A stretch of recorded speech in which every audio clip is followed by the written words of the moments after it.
What's up guys, Peter here from Reviews on Anything, and in this video we're looking at a dashcam. More specifically, we're looking at the Full HD car DVR from a company called BINWO, which is strangely absent from the box, to be honest.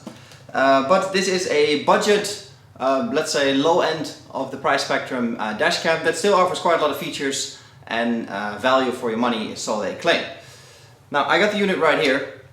And as you can see, it is super tiny, so that is quite nice. In an earlier video we looked at a sort of over the rearview mirror style dashcam from EVO Plus. This is a more traditional approach where you just have a camera that you attach with a suction cup to your windscreen and it films that way. Now obviously you want to see it up close, so let's do that. I'll show you a few pictures of it in the car as well, and obviously I'll show you the image quality in both day and night to see if it is actually worth the low price point or if you should really go for a more expensive model. Alright, so here we are with the BINWO Full HD car DVR, or just dashcam in normal people speak, which is, as you can see compared to my hands, super tiny, which is obviously key because you don't want a giant unit hanging off your windscreen.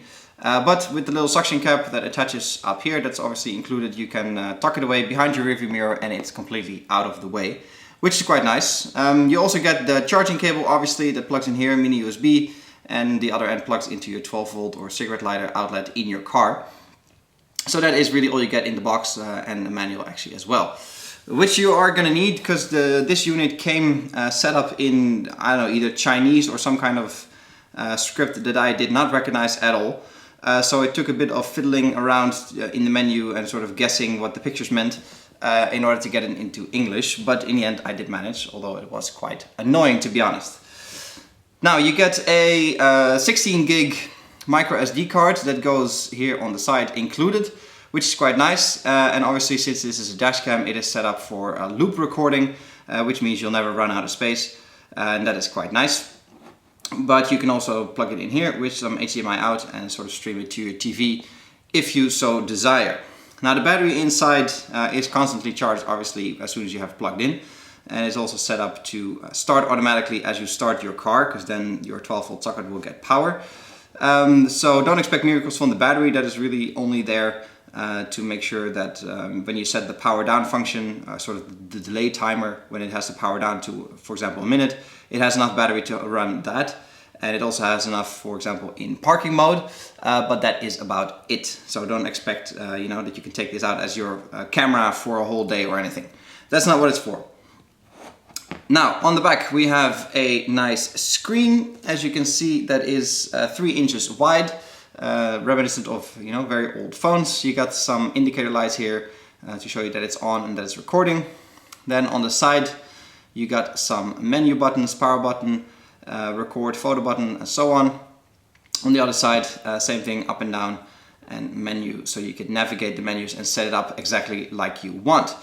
There's a few functions in here that you have to think about, such as the length of your recordings, 1 minute, 3 minutes, and so on. You also have to think about the video quality. Now this offers a full 1080p Full HD video, or a few lower settings if you so desire. Obviously the lower the setting, the less detailed it gets, but the more video you can get on the 16 gig card. Now if you want to go higher, it supports up to 32 gigs, so you can put your own card in if you so desire and record a bit more. But in practice I find that it doesn't really matter. All the boring driving is not very relevant anyway. You really only want the sort of the 5 minutes before and after an accident or an event that you want recorded. So that's, for me, I'll just put it on Full HD and leave it like that. Now the good thing is that this captures 170-degree video, which is sort of reminiscent of GoPro, and it sort of covers your whole windscreen all the way out over your hood, which is quite nice. So you can capture a nice big field of view, and when an accident or an incident occurs, you are quite likely to catch it even when a car sort of comes in from the side. Now the thing we obviously need to talk about is the quality. First of all, the quality of the hardware itself. I actually quite like it. It's very decently built, nothing rattles, it feels very solid. It's not even all plastic, it feels almost like metally. The buttons are metal as well. I don't think you can hear it, but they're nice and tactile, nice and clicky. And the whole thing feels solid, reasonably heavy actually for such a small device. So properly built and properly put together. And then there's obviously the image quality of the sensor. Now, this is a €50 camera, so it is certainly on the sort of budget end of the spectrum, because you can go all the way up to €400 if you want to. But this is, yeah, €50, so, you know, let's not expect any miracles from it. When you look at the video image, you'll see that during the day it is, you know, very acceptable. It's good. It's nothing too shocking that will blow you away in a cinema or anything, but it's just fine and definitely good enough to see cause and effect of an incident or an accident. So, you know, don't expect to be reading any license plates from half a mile away, but you can certainly tell what happened in case of emergency.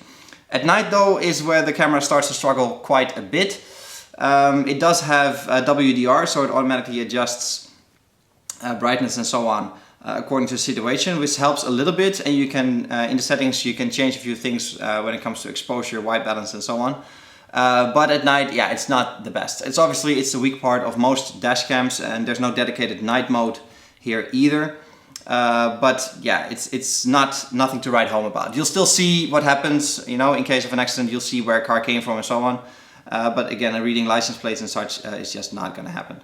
That said, you know, during most circumstances, it'll do an acceptable job for the price. Let's put it that way. 1080p video, you know, should be, you know, the least minimum standard these days. I think even the old iPods have a 720p video camera. And, you know, there's quite a lot of glass hardware going on. It's just not a sensor that is, you know, very good, which is not to be expected at this price point anyway. You can't expect any top-of-the-line Sony sensors here. But, like I said, it does a decent job during the day. So, in conclusion, can we recommend this camera? I'd say this is a good first step into the dashcam game. For €50, you can't really go wrong. And I think this is a good entry to see what a dashcam does for you, what you can do with it, if it's useful for you or not. In the event that you want to capture, you know, serious detail in your images, recognize faces, and who knows what else, you definitely have to go for 3, 4, 5 times more expensive for like a 2K model with dedicated night vision and so on, and most importantly, a better and more expensive sensor. Until that time, though, this dashcam will serve you very well. It's very easy. It's plug and play, and then it's fire and forget. To be honest, I mean, you don't really think about it when it is in your car. But that'll change until the day where you actually have an accident and need to prove your innocence or the other person's fault, and then this might come in handy as evidence. I have to note there, though, that dashcams are not allowed everywhere with privacy regulations and other nonsense, so make sure it is allowed in your country and you don't get fined for having one. But that said, I don't think there is any insurance company that will not be interested in some footage of whatever incident might have occurred. This was Peter from Reviews on Anything with a look at the BINWO Full HD car DVR dashcam. Hope you guys enjoyed the video. Please subscribe to the channel, that helps us out a lot. And I'll catch you guys in the next one. Cheers!